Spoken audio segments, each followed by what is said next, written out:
Okay, triangle congruency. We have 5 theorems that allow us to prove triangles are congruent. They're down here at the bottom. So we have side, side, side, side, angle, side, angle, side, angle, angle, angle, side, and hypotenuse, leg.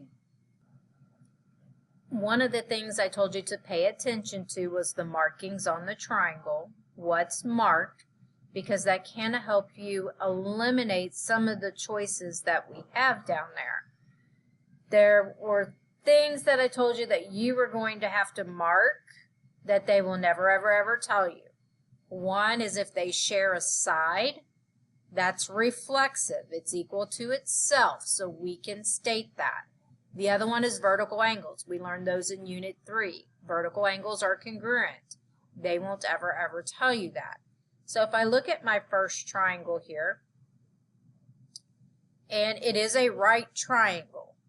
However, do not assume it's going to be the HL one. Okay? Yes, HL requires a right triangle, but it also requires that the hypotenuse be marked. So if I look at this triangle, here's my right angle. Directly across from it is the hypotenuse. It's not marked. Therefore, it's not going to be HL. So let's look and see what we do have marked. I see I have a side, and the corresponding side is here.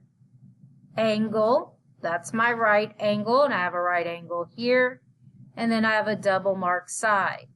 So it does appear that I have side angle side.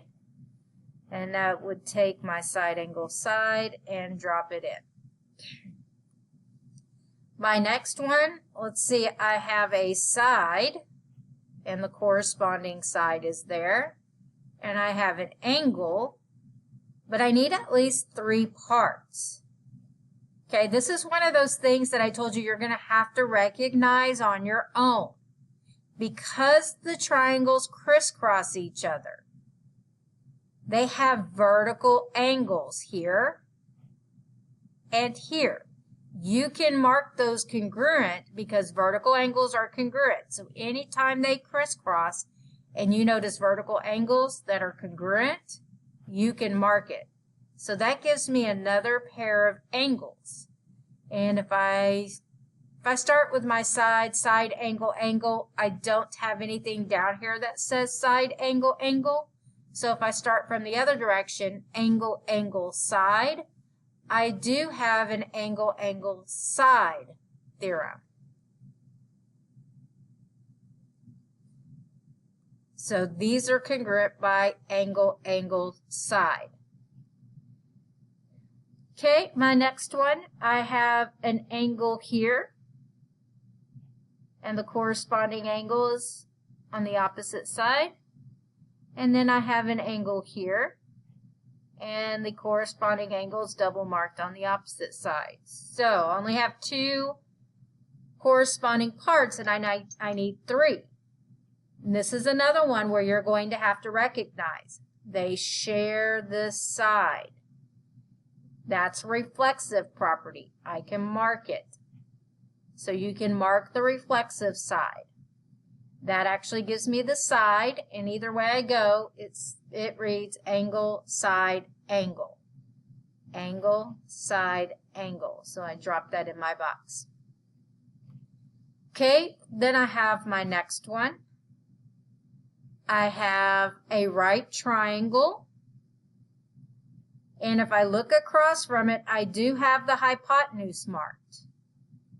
Okay, so this is my hypotenuse. Now, I need the leg.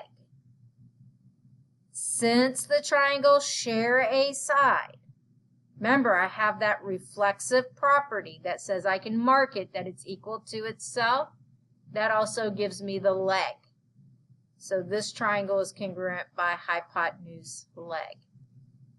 And then you drag and drop your tags in there, your congruency theorems, and those are the congruent triangles.